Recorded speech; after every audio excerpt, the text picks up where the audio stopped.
तो hello student, कैसे हैं बाबू आप सभी को गुड मॉर्निंग। और आप सभी का आपके अपने YouTube channel Ashfaq science zone में वेलकम है। बाबू कैसे हैं आप सब? बढ़िया हैं। उम्मीद करते हैं कि आप सब मस्त होंगे और हम भी ठीक है। तो आज क्लास में आज हम पढ़ने वाले हैं क्लास 10th फिजिक्स का चैप्टर नंबर 2 मानव नेत्र एवं रंग बिरंगा संसार में बहुत ही इंपॉर्टेंट टॉपिक। आज के टॉपिक में हम पढ़ेंगे बाबू कि इंद्रधनुष कैसे बनते हैं, इंद्रधनुष का निर्माण कैसे होता है और उनके कितने प्रकार हैं, सभी को देखेंगे। तो जो भी स्टूडेंट चैनल को सब्सक्राइब नहीं किए हैं बाबू, सभी स्टूडेंट चैनल को सब्सक्राइब कर ले। और जो भी विद्यार्थी फेसबुक आईडी से पढ़ते हैं वो फेसबुक आईडी को फॉलो कर ले, ठीक है। सभी पॉइंट बाय पॉइंट और चैप्टर बाय चैप्टर आपको क्लास की सुविधा मिलेगी, तो आईडी को फॉलो जरूर कर ले। तो आज की क्लास को हम शुरू करते हैं बाबू। आज की टॉपिक है हमारा इंद्रधनुष, रेनबो, ठीक है। इंद्रधनुष किसे कहते हैं और इंद्रधनुष का निर्माण कैसे होता है। तो सबसे पहले कॉमन सी बात समझेंगे हम लोग कि इंद्रधनुष जो है वो बरसात के मौसम में बनता है। अब बरसात के मौसम में ही देखने को मिलता है, यानी कि जब बारिश होती है और वर्षा की बूंद में जब सूर्य के प्रकाश प्रवेश करता है तो प्रवेश करने के दौरान उसमें बहुत सी घटनाएं होती है ना। प्रवेश करने के बाद उसमें वर्ग विक्षेपण की घटना होती है, प्रकाश के अपवर्तन की घटना होती है और इंटरनल रिफ्लेक्शन, पूर्ण आंतरिक परावर्तन होती है, ठीक है। इस प्रकार से इन सभी घटना के पश्चात जो बनता है उसी को हम लोग क्या कहते हैं, और जो हमको दिखता है उसी को हम लोग कहते हैं इंद्रधनुष, ठीक है। तो आइए इसके परिभाषा से हम पहले देखते हैं, फिर इसके फिगर पे हम समझेंगे, ठीक है। इसमें बोला है बाबू कि इंद्रधनुष का बनना प्रकाश का परिक्षेपण क्रिया का परिणाम है। प्रकाश का परिक्षेपण क्रिया का परिणाम है। उसके बाद बोला है कि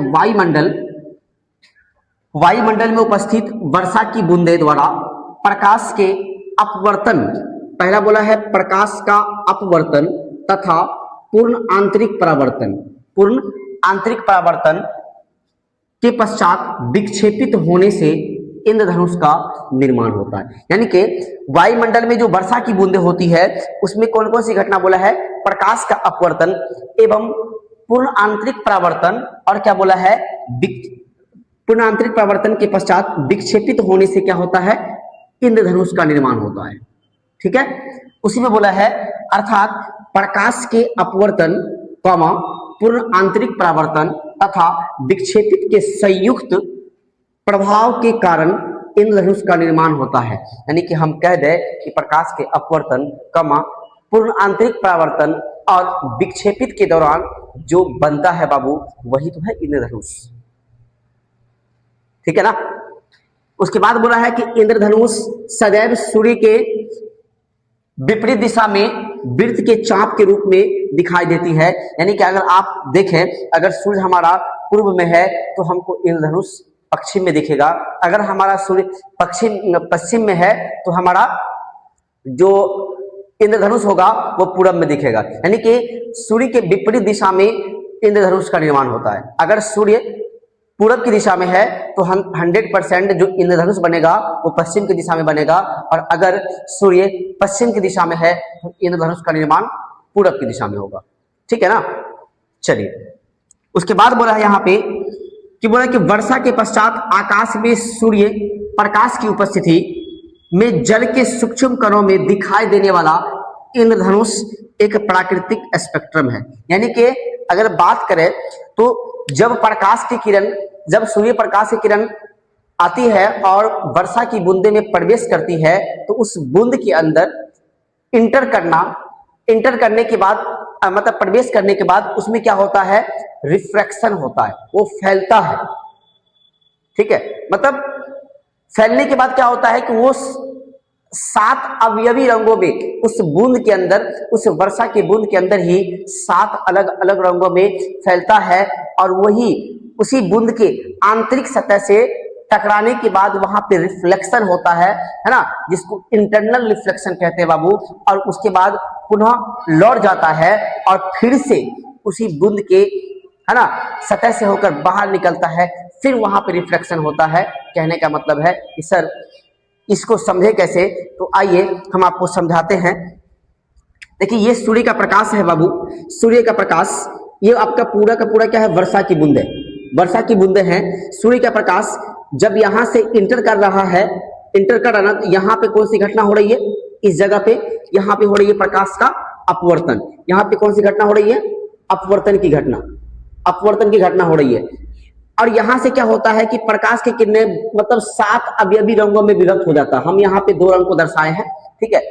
7 अवयवी रंगों में क्या होता है, विभक्त हो जाता है इस बूंद के अंदर, और अगले बूंद की आंतरिक सतह से टकराता है और टकरा कर लौट जाता है। बाबू हम लोग प्रकाश के परावर्तन एवं अपवर्तन के चैप्टर में पढ़े हैं कि जब प्रकाश की किरणें किसी सतह से टकरा कर पुनः उसी माध्यम में लौट जाती है तो इस घटना को प्रकाश का परावर्तन कहते हैं।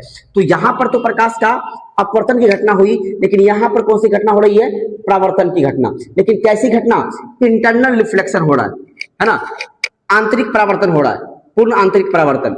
क्या हो रहा है यहाँ पे, पूर्ण आंतरिक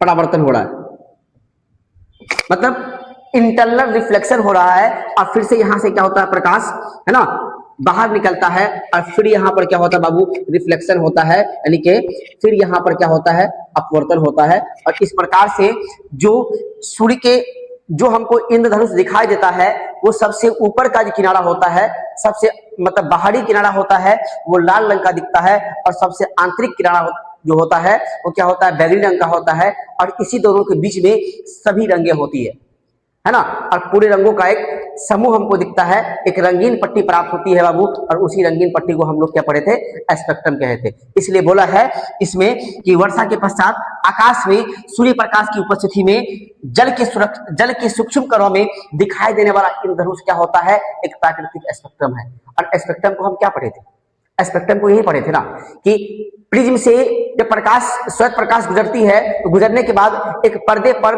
7 रंगों की पट्टी प्राप्त होती है। उसी रंगों की पट्टी को तो हम कहते हैं प्रकाश का वर्ण विक्षेपण।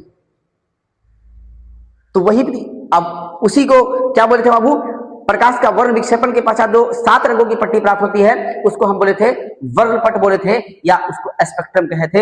अब उसी प्रकार से जब यहां से श्वेत प्रकाश यानी कि सूर्य का प्रकाश गुजर रहा है और वर्षा की बूंदे में प्रवेश किया, तो प्रवेश करने के बाद उस बूंद के अंदर क्या होता है, सभी है ना जो किरण होती है वो अलग अलग 7 रंगों में बढ़ जाती है, और उसके आंतरिक सतह में इंटरनल रिफ्लेक्शन होता है, जिसको हम कहते हैं आंतरिक परावर्तन हुआ, और लौट गया पुनः उसी माध्यम से। और फिर से क्या हुआ, यहाँ पर रिफ्लेक्शन हुआ और प्रकाश की किरणें बाहर निकली।